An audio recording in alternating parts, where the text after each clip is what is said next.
Voltamos com o Ribeirão S.A., final de ano, planejando o que vai acontecer em 2011 e hoje conversando com o Marcos Silvestre, que é um especialista, é um personal financeiro. E ele está lançando um livro aqui em Ribeirão Preto com um título muito sugestivo, 12 meses para enriquecer. Onde vem esse título, Marcos? 12 meses para enriquecer é um título sugestivo, como você disse, provocativo. Né? Levanta um pouquinho só para... Olha aqui. Ok, olha só, que uma capa muito bonita, com um ouro no 12, né?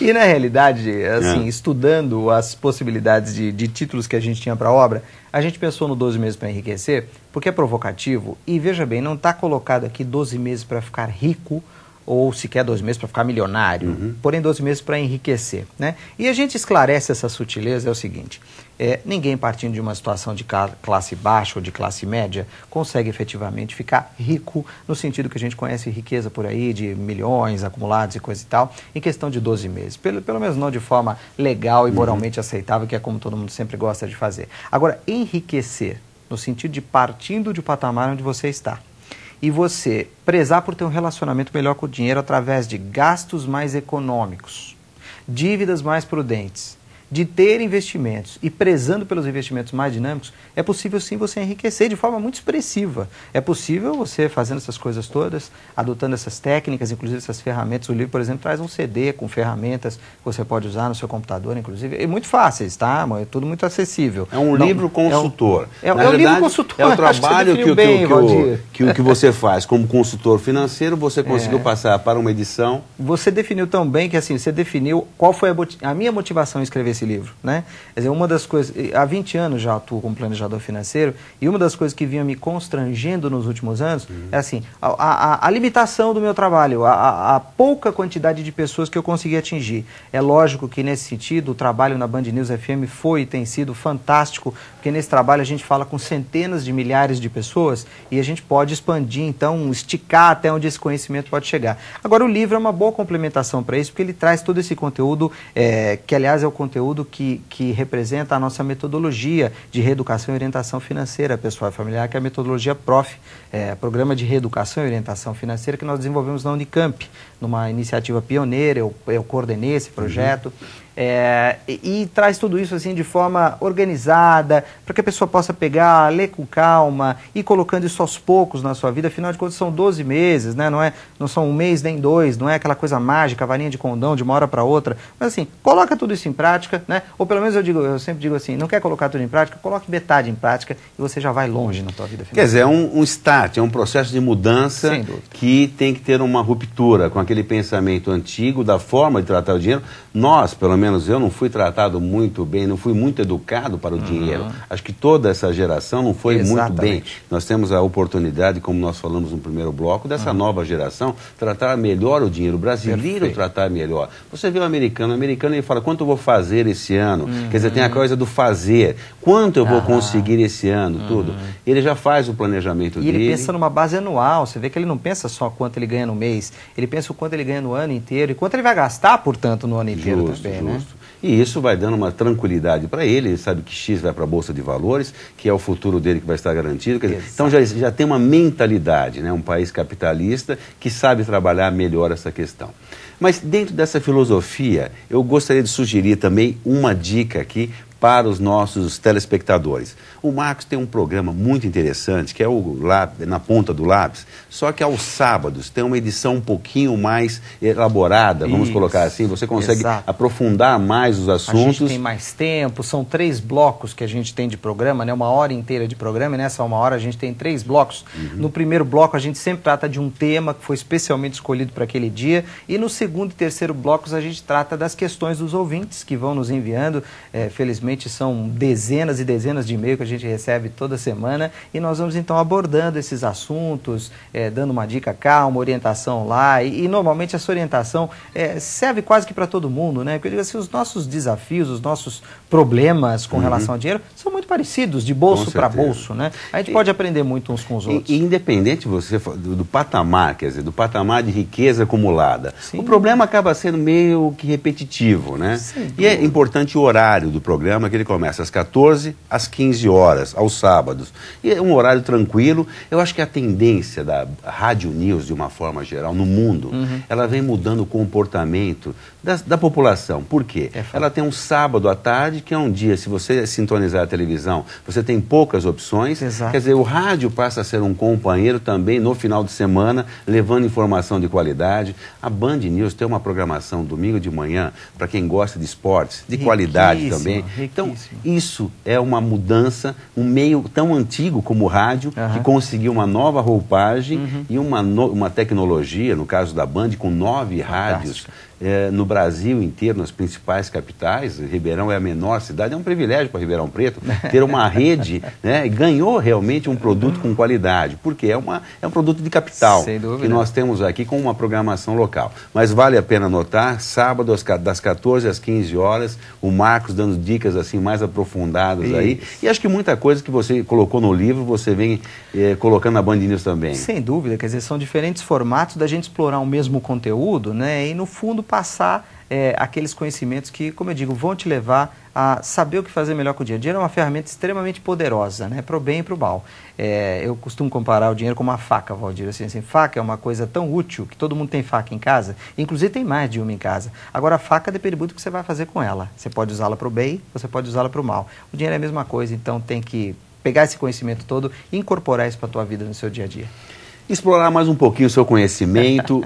Nós falamos no primeiro bloco justamente daquele jovem de 19 anos. Certo. Agora vamos pegar aquela pessoa que já está numa fase dos 50, 60 anos, esperando uma aposentadoria que ele esperava, naquele momento que ele começou a pagar a aposentadoria 30, 40 anos atrás, que iria ser uma aposentadoria adequada. Exato. Só que o mundo mudou. Exato. E hoje a aposentadoria não cobre mais as necessidades básicas dessa pessoa. É fato. Qual a sua sugestão para essa pessoa que está num processo já final de carreira profissional?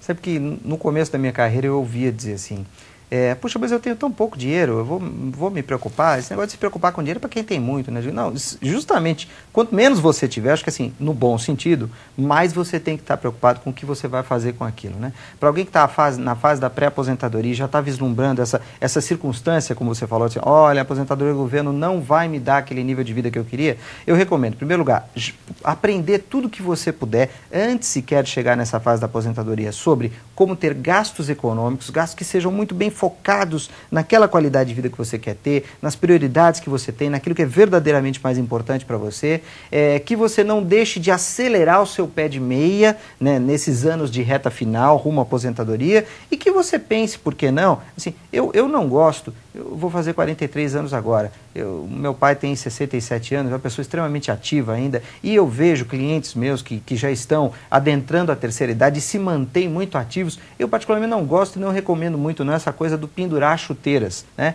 Eu acho que a gente pode se preparar para continuar jogando bola, ok, num time de veterano, num outro ritmo, mas trazendo isso para a sua vida financeira, eu digo assim, pense, por que não, num projeto de um negócio próprio para a sua terceira idade. Uma atividade que seja adequada à tua capacitação, às qualidades que você acumulou, ao know-how e à experiência que você tem. Pare, faça uma boa análise, você tem alguns anos ainda pela frente até a aposentadoria, faça uma boa análise, reserve o capital correto para isso e de repente se lance, até no livro a gente chama essa fase dos 60 aos 80 anos de superação. Não é a fase da acomodação, não. A acomodação virá depois dos 80, onde você tem uma fase mais contemplativa da sua vida. Mas entre os 60 e 80 dá para ter uma renovação muito grande na sua vida, inclusive na sua vida financeira. Olha, existem casos, né, de pessoas que foram fazer muito dinheiro depois de, entre aspas, aposentados, depois que abandonaram a sua primeira carreira e traçaram uma segunda carreira. Por que não você também fazer isso? Marcos, recentemente eu entrevistei o presidente da Associação Brasileira de Franchising. Certo. Ele esteve aqui e conversamos bastante sobre essa questão de como começar um negócio com poucos recursos. Hoje, com 20 mil reais, parcelados, financiados, a pessoa pode montar um negócio. Quer dizer, então, o caminho que você sinaliza é mais ou menos esse também. Exatamente. Você falou em poucos recursos, mas não vamos pensar que o único recurso importante para você se engatar no projeto empreendedor é o financeiro. Não, o financeiro é importante, ele sempre está lá. Mas e a bagagem que você tem, a experiência de vida que você tem, a experiência profissional que você tem, os contatos que você tem, o quanto você conhece do mundo, o quanto você conhece da sua área de atuação, isso vale muito dinheiro também, não diretamente, mas indiretamente. Se posto para trabalhar num bom projeto empreendedor, você vai ver que isso vale uma pequena fortuna, você pode tirar daí sim uma pequena fortuna. É imensurável, talvez, mas tem um potencial para agregar, para alavancar um negócio muito grande. Enorme. Tanto que você diz assim, são 20 mil reais, não é muita coisa, eu não vou muito longe com esse capital. Você imagina, 20 mil reais nas mãos, por exemplo, de um jovem de 15 anos, que ainda não tem essa vivência toda, de fato ele talvez não conseguisse multiplicar isso. Existem jovens e jovens, tem jovens brilhantes também e tal, mas assim, nas suas mãos, você que tem lá 60 anos, olha essa bagagem toda que você tem, quer dizer, olha o quanto você consegue inteligentemente, usando cada centavinho por trás daqueles 20 mil,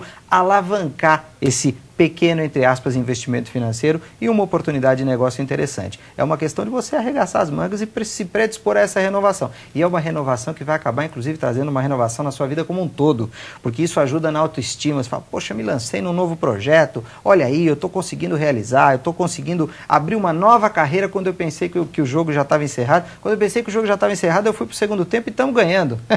Essa é a proposta de uma aposentadoria gratificante. Mas, Marcos, eu estou impressionado com a tua forma, a facilidade que você coloca um problema que todos, quer dizer, a população brasileira, não adianta falar da classe A a Z, quer dizer, é a questão da manutenção. Tem aquele empresário em Ribeirão que tem aquela usina enorme, quer dizer, com muito dinheiro, mas também passa pelo problema. Lógico. E como tem aquela pessoa que infelizmente mora na favela e que também tem que conviver com o dinheiro. É obrigação, não tem como, não tem outra forma, não inventaram outra forma, né?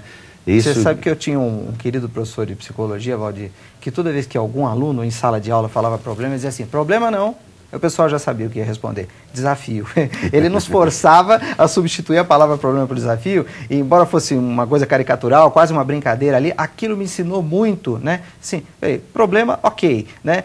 Temos que superar e tal, mas qual é o desafio que a gente tem? Porque quando a gente vê pelo lado do desafio, você fala, será que eu não estou à altura desse desafio? E aí você vai atrás dos seus recursos, da sua bagagem, da sua experiência, dos seus talentos, da pessoa única que você é, da contribuição única que você tem para dar para o mundo. E aí você fala, é um desafio e eu tenho condições de superar esse desafio, eu vou adiante e pensando assim, olha, é difícil dar errado, hein? Difícil dar errado. E sem abrir mão da qualidade de vida, quer dizer, uma qualidade de vida dentro de um padrão adequado à sua necessidade, à sua realidade. Ninguém está falando necessariamente se matar de trabalhar, por isso eu digo assim, escolha muito bem o setor onde você vai atuar, a dinâmica com que você vai atuar nesse setor, né? Não queira que você tenha a mesma energia física de um garoto de 18 anos, né? Você nem precisa disso, porque você tem então essa bagagem, essa experiência que superem muitas vezes a de um garoto de 18 anos, coloque isso para trabalhar de forma inteligente, você vai longe. E o que você falou fora do ar, fazer o que gosta, quer dizer, o fazer o que gosta é o fundamental. Isso é fundamental, Valdir, eu sou suspeito para falar, porque a minha vida inteira eu fiz opções em função daquilo que eu acreditava e que eu gostava. Então essa gratificação, quer dizer, nos momentos, eu tive também meus momentos de dificuldade financeira, no sentido de, assim, de ser não remunerado da forma como eu queria. Há 20 anos atrás, você falava num planejador financeiro pessoal e familiar, muita gente não estava disposta a pagar uma pessoa para te ajudar na sua vida financeira. Então eu tive esse desafio, mas eu sempre fiz aquilo que gostava. Isso sempre me deu essa energia para ir superando o desafio após desafio, e a coisa vem num crescente e acaba tendo uma maturidade ali muito gratificante. Fazer o que gosta é fundamental. Marcos, foi excelente o nosso papo. Quero agradecer a sua presença aqui no Ribeirão S.A. e até uma próxima oportunidade. Eu é que agradeço. Sempre que estiver por essas terras boas aqui, for convidado, estarei aqui com maior felicidade. Ok. Ribeirão S.A. fica por aqui, o nosso Twitter é o VPavani e a semana que vem vamos voltar com uma nova edição de Ribeirão S.A.